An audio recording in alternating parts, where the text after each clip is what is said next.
Hey y'all, it's your girl Sia, and I'm back with another video. Y'all, I wanted to do talk about this because I know it is like a trending topic right now as it relates to, working really, really hard and barely being able to make ends meet. And I think it's a valid topic to have considering the dollar's rapid decline, and then you have inflation on top of that, right? So the issues that we're dealing with are, in my opinion, can be can be a symptom of other quite a few different things. But obviously, we are dealing with a high rate of inflation. We're dealing with, bills are skyrocketing, such as rent, right? Property taxes, things like that. And then obviously, you have a group of people who are, really out there busting their butts off. And even when busting their butts off, they're barely able to make ends meet. Um, Again, I know it sounds strange, but I'm really going to bring this back because when you look at the types of people, not saying that this pertains to everybody, right? Again, I know that life happens. I know that people have different expenses, right? But overall, I genuinely feel that some of these folks are really not living up to what, I guess, I don't know. As a mama, I don't want my kid working at Walmart at 27. Okay. I'm sorry. Like, I don't know about everybody else's kid, but for mine, okay. I just feel like there are certain jobs that are well beyond what a person should be doing at certain ages and stages of their life. So if you're, for example, and I'm saying this even with me, right? Because I was still very much working these dead end kind of jobs, right? I didn't start realizing where I could be working, like my potential in terms of, I always thought, let's put it this way. I always thought that if it was a bunch of white people working in that building, I couldn't work there. Like real shit. That's how much I didn't have experience in the real world and within the workforce, right? It was only till 2018, I believe, is when I started like realizing, oh girl, you got skills that you can be hired in much different types of settings, okay? And it was a great eye opener for me. That is really like 2018 was a big deal for my career because I began to see that I have a level of skill set that can actually take me a lot higher than what I was, I guess, applying my skill sets to, if that makes sense. And so there are a lot of people, and if I had that awakening, I'm sure, and not to say that it was like, oh, white people work there, so I can't work there. I'm just talking about spaces like corporate, right? Spaces that you just, again, the average person does not always feel like they have the skill sets equipped to work in these types of spaces. Okay. If you ask me 10 years ago, if I would be working where I'm working now, I wouldn't, my brain couldn't even fathom that. I knew I wanted more, but realistically, I wasn't choosing places that would put me in that spot. Obviously, again, I was gaining the skill sets, right? But I wasn't aware that I could go in and work for the government if I wanted to, right? Or work with corporate entities, right? In the manner that I have, right? So a lot of these things I didn't know were available to me. And a lot of times, again, it's because I didn't have that college degree. Not saying that I needed a college degree for those positions, but I feel like when you go through that college process, you're more equipped to know what's available, what's out there, what can really like um what opportunities you have as a young person, right? Whereas if you're dealing with someone who is from the hood, they're not necessarily, and this is not everybody's case, right? I just think young people in general are in the same boat to some extent. um but when you're dealing with someone who, for example, is from the hood, they may not be aware that their computer skill sets are needed in a space like corporate enough for them to even go after that position. Do you understand what I'm saying? I don't think that people are aware of their full potential. So when I see people working at fucking Walmart and you're a grown ass woman and you're fucking complaining about not being able to pay your bills, like, I'm just saying, you work at Walmart, bro. You know what I mean? Like, and no shade to people who work at Walmart. I just feel like as you reach a certain level in your life, the quality of workplaces that you work for should increase. It should not be you 27 and your rent is what, $1,200 on average, and you complaining because you make minimum wage and now you can barely afford to live. Now that's not really a Walmart issue. That's really a human capital issue. I think that's what people are failing to realize. When you're settling, you work at McDonald's and you're 50 something and you over there complaining about why you can't make ends meet.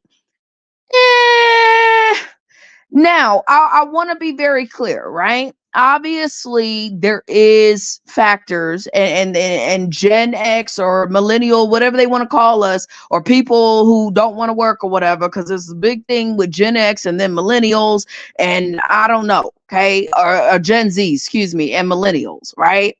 Not wanting to work and, really, not being loyal to the companies and all that jazz. Um, how I was taught, and I was taught by a baby boomer, okay, is that I should always be looking, okay? Not to say that, I'm not going to be loyal for the company that I work for, but the reality of it is they can me at any time. So I was always raised by a boomer to just keep looking. Right? Always be looking, always have your resume out there, go on interviews occasionally, right? And just see what's out there, right? Ensure that if something was to happen to you, you got a plan B. Okay. So I don't know about brand loyalty in that way. My dad, especially being black, right?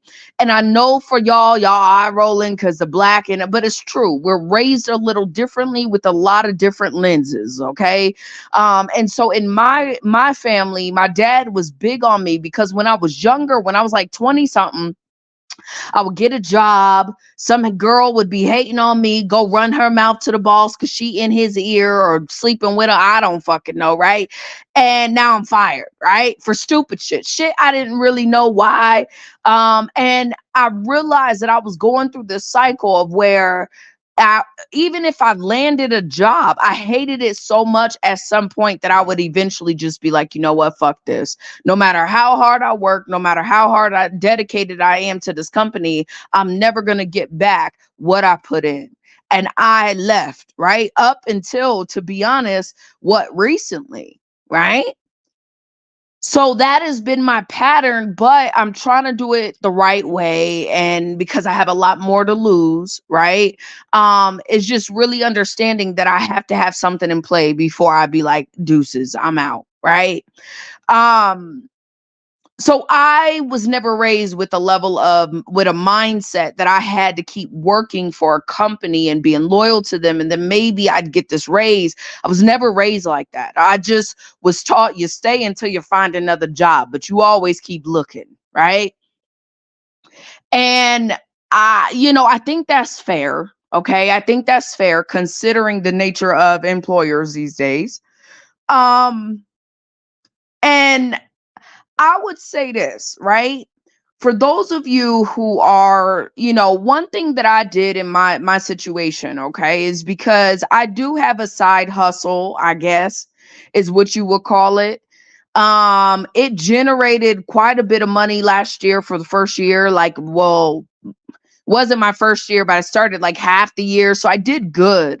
Um, But you will see an income influx change just because I was getting paid a little less than what I was doing now for 1 year and then getting paid more. And it was weird. So I have this side hustle. My side hustle is in direct relation with everything that I do for the company that I work for. Do you understand me? So it's very easy to slip into my side hustle at any given time during the day because the same systems they use I use, right? To some degree, right? And it's again along the same lines of work, so I'm not going from working at a firm and now I'm going off and doing waitressing. Like, it's two different things. I can still be at that firm and go into doing bookkeeping for my client when I have downtime, simply because it's along the line of work that we do, right? So it's easier, I think, in that way. I will say this: I complain about my income to some degree because I know that I'm not, I don't know if I'm one check away from losing things, but in my mind, I want more. Like, I've got things I need to be doing that I need to be able to allocate money towards, right? And so in my mind, I have a specific timeline for these things to happen. And I feel as though where I'm at currently, they do not pay me enough to be able to add these things into my budget, although I need them to be added into my budget so I can continue my plans as scheduled. Okay. I don't stress about rent. I don't and I think that's partly because Colorado has different kinds of laws, right? I know that I get paid on a certain amount, like I have a salary, right? So I know I'm getting paid this amount during this time. I'm gonna tell you guys now, I've said this time and time again, stability is everything. When people know you're stable, they're more than likely to work with you than they are someone else. And it just so happened, again, I think that these apartments are income restricted, I think. But the way they moved me into the apartments, I don't think they really thought about that. And at the time, like I said, I only report my salary income. So my salary income balances out if I needed to stay in like an income restricted location or whatever. Um, I don't report my side hustle, right? That's nobody else's business but mine, right? And what I do with that, whether it's obviously I report it to Uncle Sam, but to these apartment come the hell no. See, because then they're gonna be trying to get an arm and a leg from me. So as far as they're concerned, is my salary, that's all I make. And I only live off of what I can afford with my salary. Okay.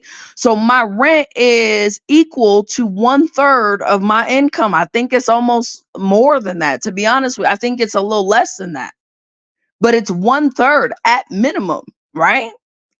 Or at maximum, I mean. So it just so happened, but it sucks too because mentally I know I make a lot of money, at least for the average, like, I guess, black person, right? If you're looking at our average median income, I make a lot more. And when I'm looking at what I can genuinely afford, right, in terms of, I got to think of safety, right? Because you always have to have a safety net, right? And so I don't want my rent to um pretty much be even close to all of one paycheck. I've thought about it. Obviously, I have issues with my car right now in terms of like people trying to take it or whatever. They've been trying to take this car for about a year. You got to give it up to my Kia. I don't know about everybody else's Kia, but I am so proud of my vehicle. I'm going to tell you that now. It is classified as a luxury vehicle, it is certified luxury vehicle. And so right now, I'm just be thanking God that it's the kind of car that it is, or the model and trim that it is, because boy, I don't know, man. I don't know. They've been really trying to take my car. I woke up the other day to handprints and footprints on my car, the hood. No dents in my car, which is, they again, whoever be trying to get to my car, they genuinely like my car. It's obvious they like it because they're not fucking it up outside of trying to break in the car. Okay. And then I was thinking, well, why would they get their footprints and their handprints on the hood? Like, obviously somebody was standing on my car. But also keep in mind, my car it's a I've got a roof over my car. So my thought process is they were really just trying to get on the roof. And it just so happened that my car was sticking out far enough where they were able to hop up onto the car and then get up onto the roof. That's my thought process. Because again, even if my moonroof, if it's open, you can see it's open from the side of the car. You don't need to get on the hood. My car ain't that high. And I don't know if there's something new about breaking in through the moon roof, but I mean, good luck with that. I don't know how, if they're not breaking side windows and anything else, why would they go up there to break? You know what I mean? I really think they were trying to climb up on something higher. Which really had nothing to do with my vehicle. It just so happened my vehicle acted as like a step to that spot, and or they were trying to get down from that roof is my thought process. Don't ask me, okay, but that's what it looked like, and that's what the feeling I got from it. But everybody's really concerned about my safety because these fuckers have been trying to buy, like, literally take my car, bro. And they've been trying to take it for the last year. And black fools are so funny. They don't realize that I know a lot about cars, at least my car. I don't know nothing about nobody else's car, but I made sure to learn enough about my car to where I can do what I need to as much as I can at a time to protect it, right? So right now, my car, it's a key fob, right? So it's not like you put the key in the ignition. There is no such thing. It's a push button start, right? So obviously it's covered by insurance. I don't have to worry about that. Every now and then I get a man that, oh, is your car got insurance on it? Like, it's not every Kia, bro. That's how you know these Kia boys are not very bright in terms of the kind of cars. Like, they're bright in the sense that they know they can get a Kia. They're not well versed in Kias to know that certain Kias require extra steps, okay? And again, they may or may not be willing to take them extra steps, right? One thing that I did was make sure that my car is visible for everybody to see. That means everybody in the apartment complex can literally see my car. It's not on the side of nothing. It's right dead splat in the middle where everybody can see it. Cars are constantly pulling up, dropping people off, picking people up, stuff like that, right? But obviously recently I just got a club, and that's partially because they keep damaging my car. They're trying to get into my car. All they're doing is damaging it. And I'm thinking, well, damn, I can't have the insurance company pay it because I'm not trying to have my insurance increase for something I didn't fucking do, bro. So I'm like, fuck, if I need something to deter them away so that I can just get the changes made and they leave my car alone. Obviously I'm going to get a dash cam because fucking standing on my fucking car, that's fucking weird as fuck, right? So I'm getting a dash cam. I'm going to invest in the things. I want a wheel lock just cause, right? Anything I can do to make it harder for these folks, I'm down for. And then obviously I got that thing for my key fob that protects any sort of like electronic signals trying to capture the key fob or whatever, right? So I'm really like, I want to put an alarm on this car. I think about it, but in my mind, I'm like, I need to wait till I get my Audi and then I put an alarm on my car, right? Because I just feel like, I don't know, it's a Kia. It's a nice Kia, but it's a fucking Kia. Like, in my mind, I guess if I was to get it suited and booted the way that I really wanted to, then maybe that alarm might make sense. Right now, it makes sense, but it's a fucking Kia, bro. Like, in my head, it's hard to justify that expense for that kind of car. I don't know, right? And like I said, they've been trying for a year. They've not succeeded. I don't think they'll ever succeed. But obviously, at that point, people are now worried about my safety, right? Worried about them realizing they can't succeed and maybe coming after me or whatever to try to get the car. Realistically, I mean, I guess it could happen. In my mind though, I just see that as being a lot of fucking work, bro. Like, I do. Okay. So again, I don't know because I'm not a thief. I don't know where their minds go in terms of how desperate they are. But I feel as though it's a lot of work for someone to do that. However, I understand the safety issues, right? I get it. And so part of that was me wanting to move, right? And me saying, okay, if I don't want to deal with car theft at the rate that we're dealing with it as, I have to move into a better neighborhood.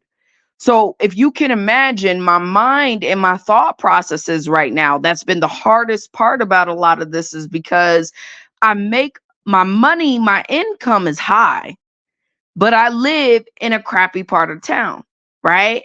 And it's not as bad, but I feel like I should be getting more for what I make, right? I should be living somewhat of a quality lifestyle.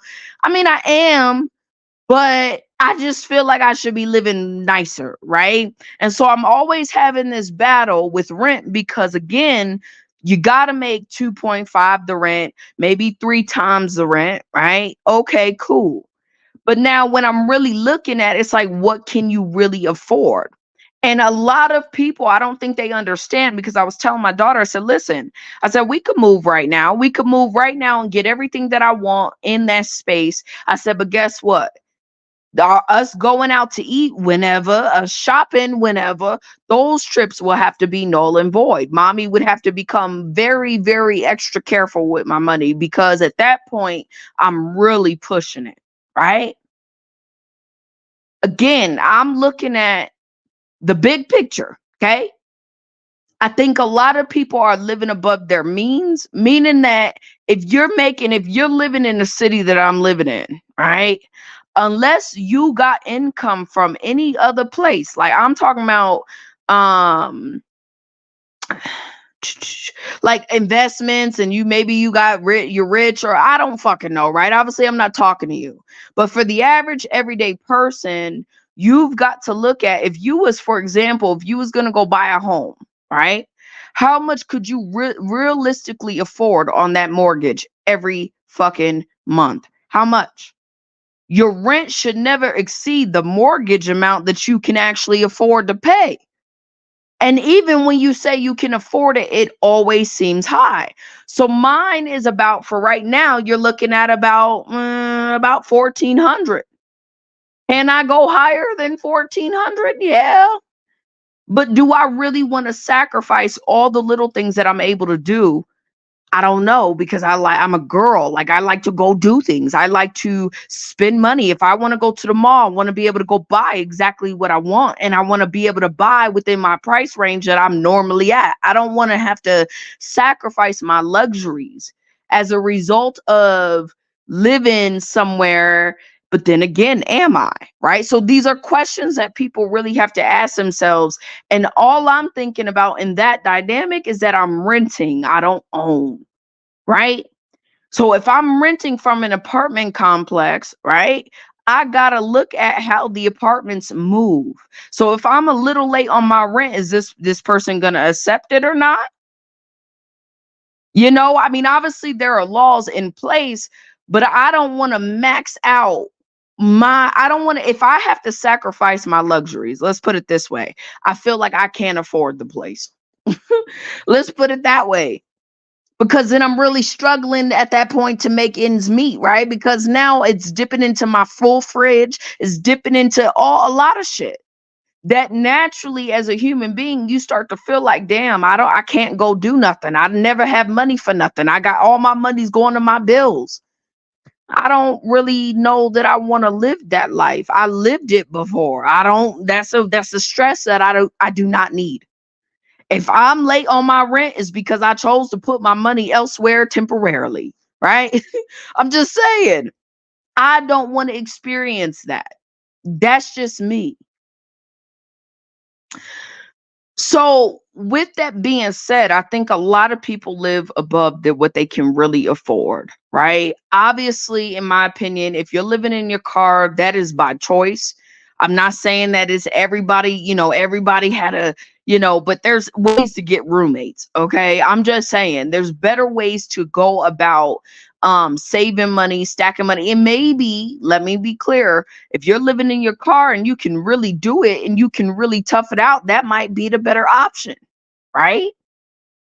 At that point, you're able to save, but you can't be working at fucking Walmart as a grown ass adult and then turning around and saying, well, I don't make enough to live. Well, that's obvious.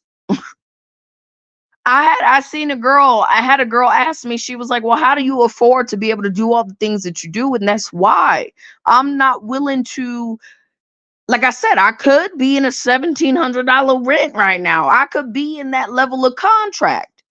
But realistically, it's going to set me backwards. I already know. One, I can't handle that kind of stress. That's a lot of stress at that point, because now I'm having to make sure that I don't spend any other money just to ensure that I can make rent, meet the demands of rent every fucking month, bro. At $1,700. Because I thought about it. I was like, well, technically we can, but it's put me in a tight spot. I'd rather take that extra money, go put it in a 401k and let that shit keep racking up while I'm living an okay, comfortable lifestyle for now. So the biggest dynamic for me was, again, and it still is, because that's why I got an interview on Tuesday for something a little bit more, that'll pay me a little bit more. The problem with that is I don't know if I really want to take it because of the quality of my work life, right? I may not like it every day, right? I know for a fact that I'm not getting paid what I'm worth, but I also know that it's a small company and they're striving to build. So I'm going back and forth with this loyalty piece and this money piece and the fact that I want to live somewhere nicer because in my mind, I feel like I deserve it, versus being patient and watching things unfold, right? So I'm having this dilemma. That's my dilemma about money. I don't struggle with bills necessarily. I feel like as an adult, that's part of adulting is you work to pay your bills so that you can have what you have, right? And it's your job to make the best out of what you have.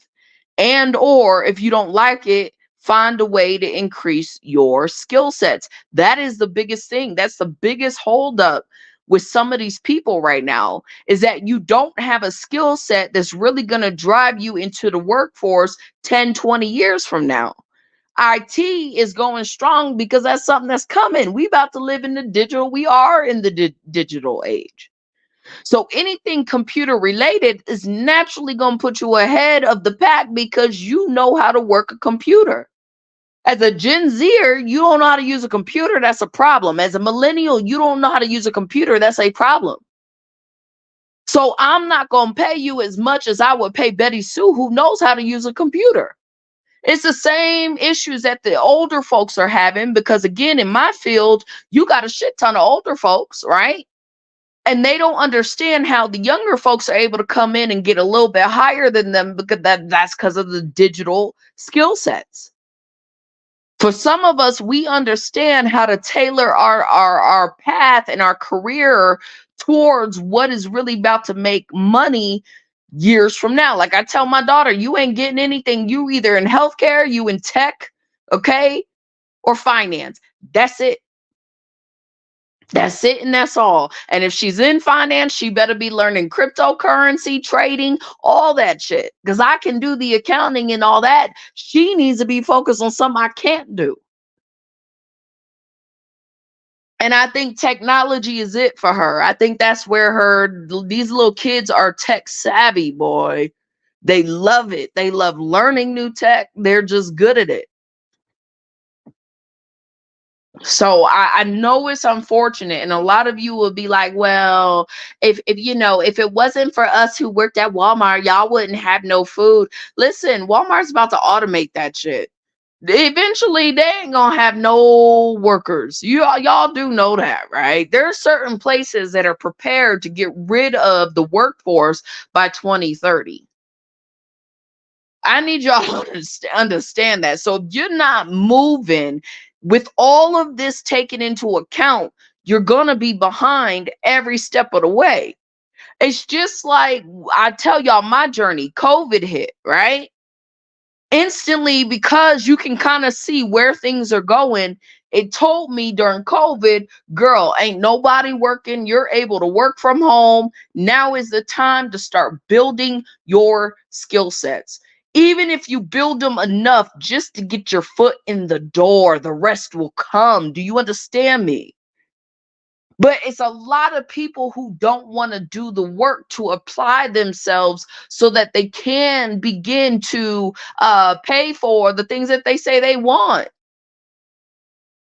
And again, if we're on strike and the argument is, well, I don't want to pay rent because rent's too high and that's ridiculous, and Americans need to come together and say, you know what, we're striking and this is how we do it and y'all need to plan, but all this complaining does nothing. If you're complaining but you're not finding solutions, like, that's a problem. It's a problem.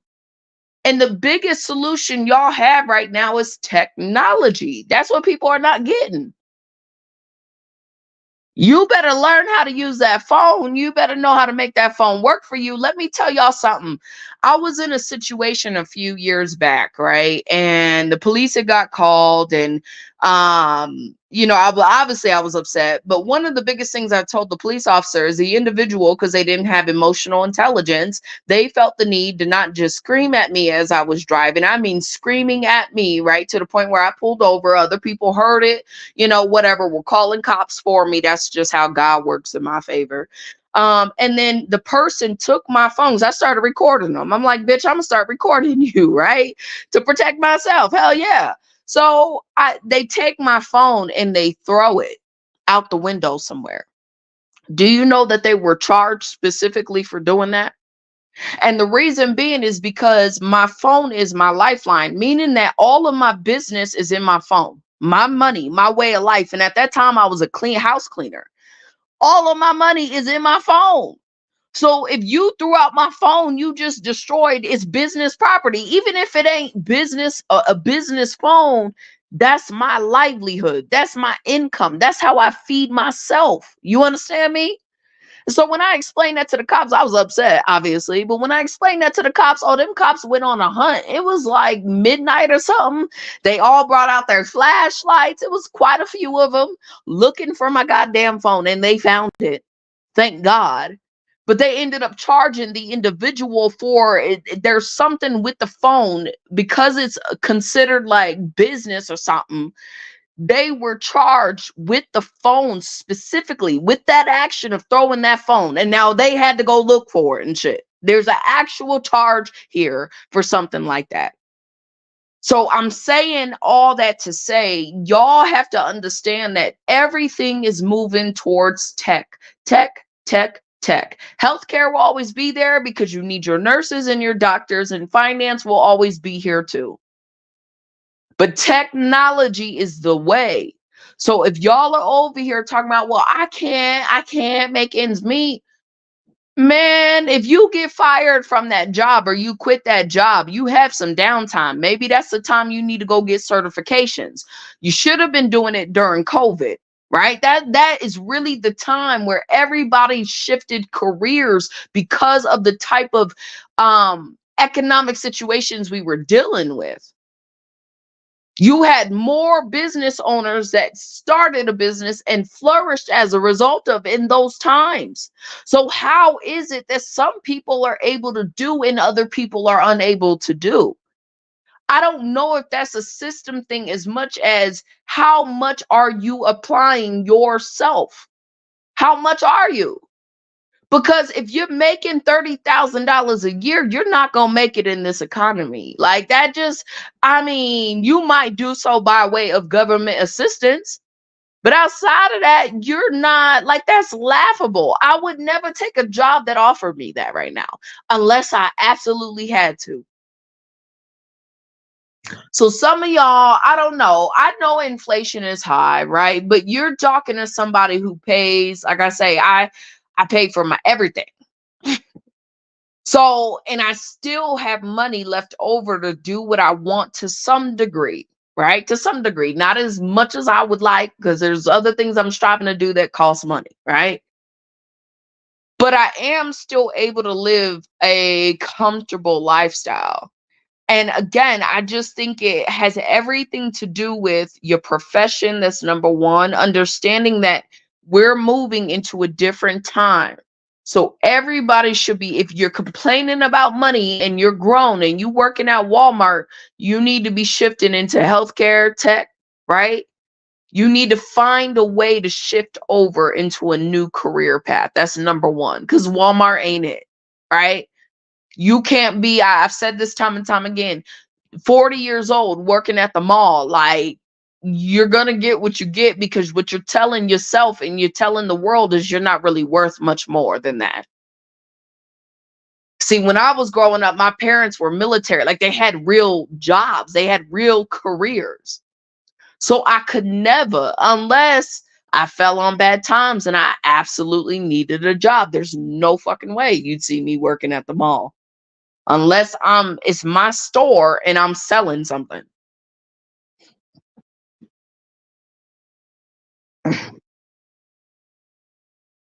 So I just think millennials and Gen Zers got their priorities backwards to some degree, right? And I don't think people have really taught us how to look at everything going on in the economy and making a wiser decision about your career path.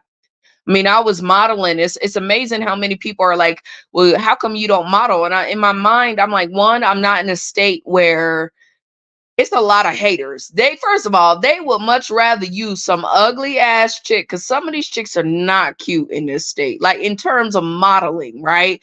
They just take any girl that they cool with, stuff like that. And I'm not about to, I'm really a pretty girl. I'm not about to be sitting next to chicks that don't, nah. I've been in photos where I've done worked with other models, right? And my photo is the best one in that lineup. I just, I don't know. I'm not ratchet. You're not gonna see me show a whole lot of skin. Now, if it was like Vicky's Secret or somebody and I'm getting paid, then hell yeah. But I ain't getting paid like that. I think the most I've gotten paid for modeling was about 1,500, maybe to 2 grand, right? And I know that it can make money, but I feel as though I don't want to be like every girl. Every girl wants to model. And any girl at this point with Instagram and everything else is a model. She got a big butt. Oh, she's a model, right? She got 20,000 likes. Meanwhile, I got the pretty face, the shape, all of it. And I don't even get that many likes. So I just feel like that's an industry that I'm over, right? I'm much more than that, right? So I appreciate the looks, the comments on my beauty and stuff like that. But realistically, I feel like the industry I'm in, that's where the money's at. The fuck?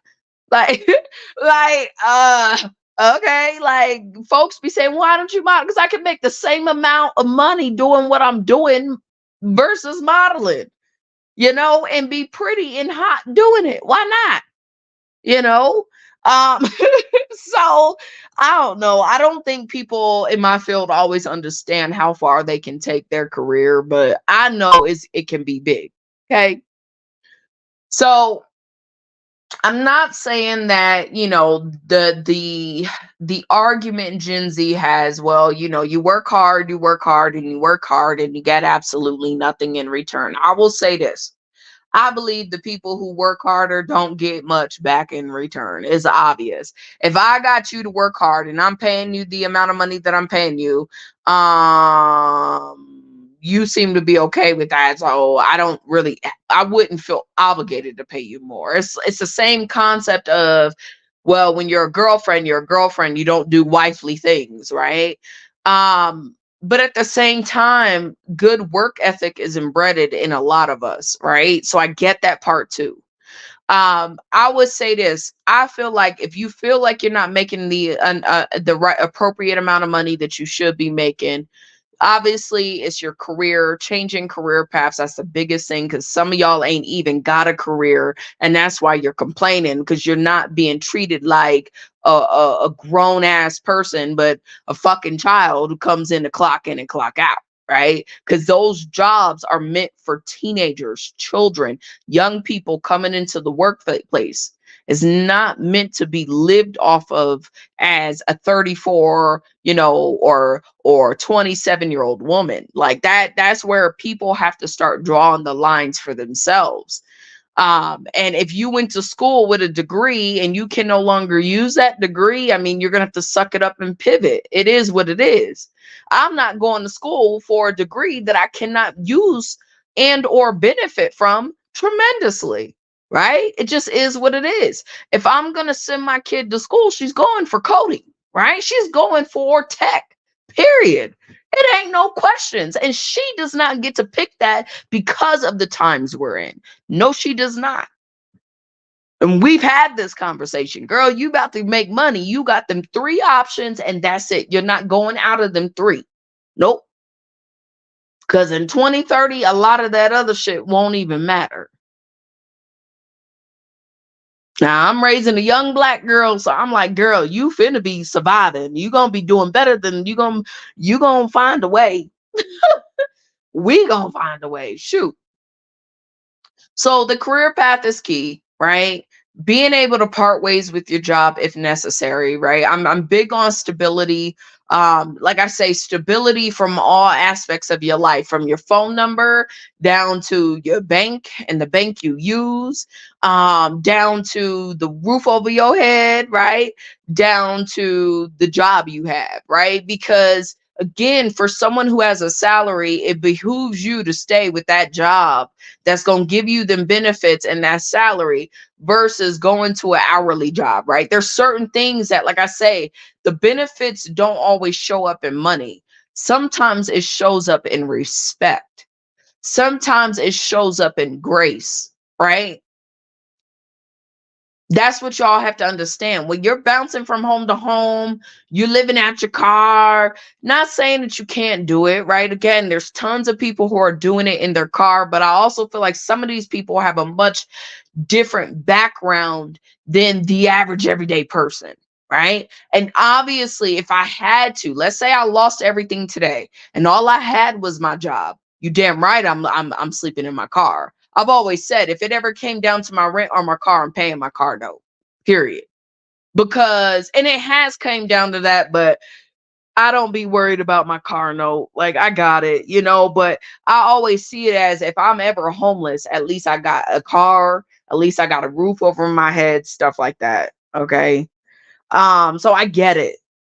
But I just feel like there's a better way to do it. And we're all complaining, but nobody's talking solutions, right? So these are solutions that have worked for me. Like I said, where I work currently, I'm being the price point that we're talking in this interview is about $20,000 more than what I make right now.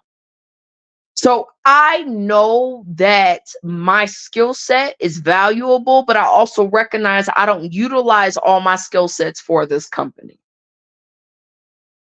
Right?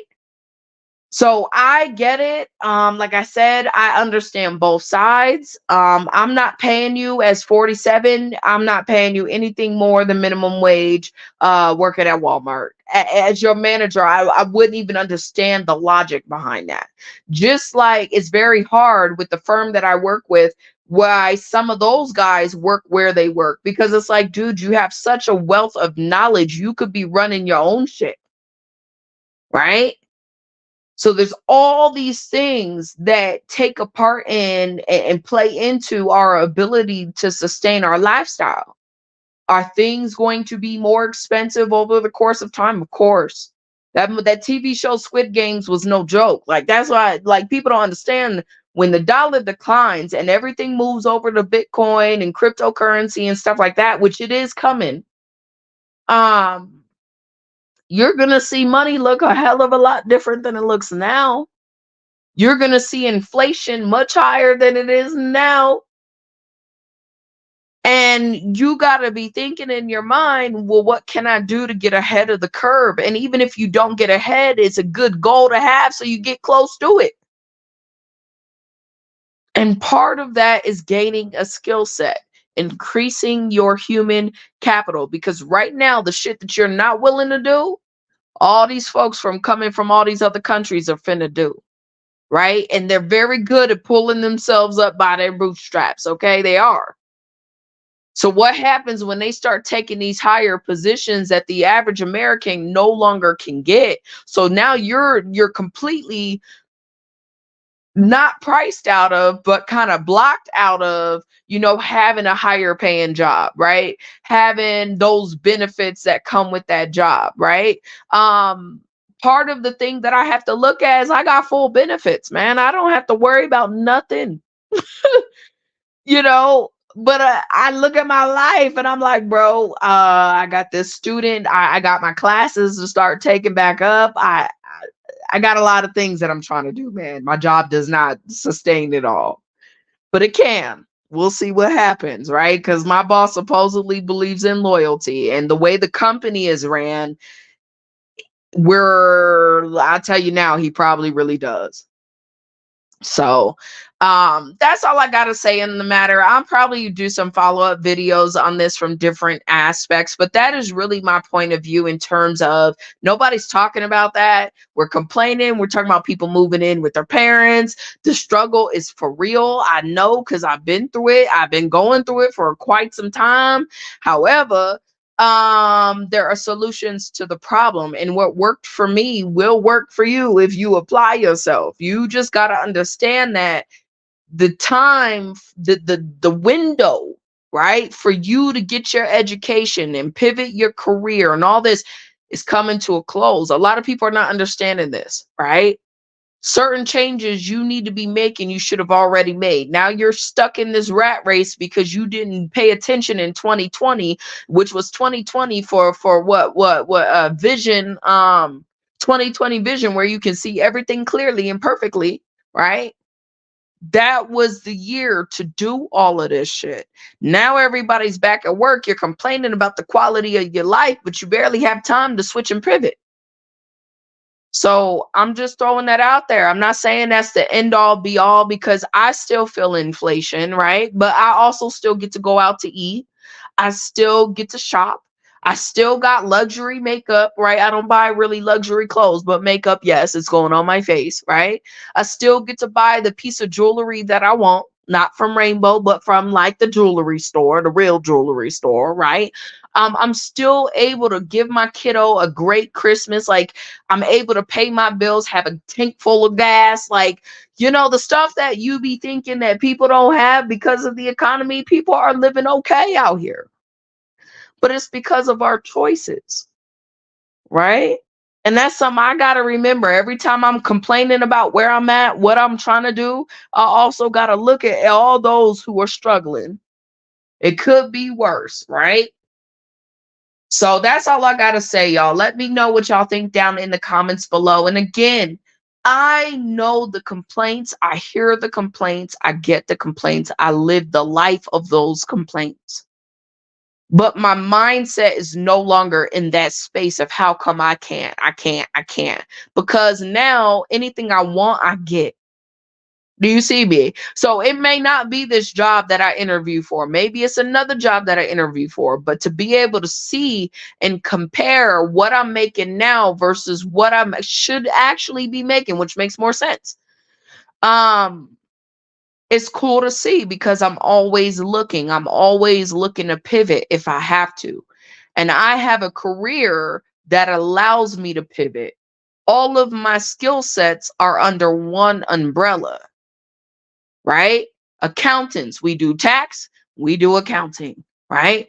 And I was a notary before I was an accountant. You see what I'm saying? So, well, no, I lie. But y'all get what I'm saying. We do notary too, right? So all of these three things, it's not like my brain has to shut off much. I've got a wide range of what I can do.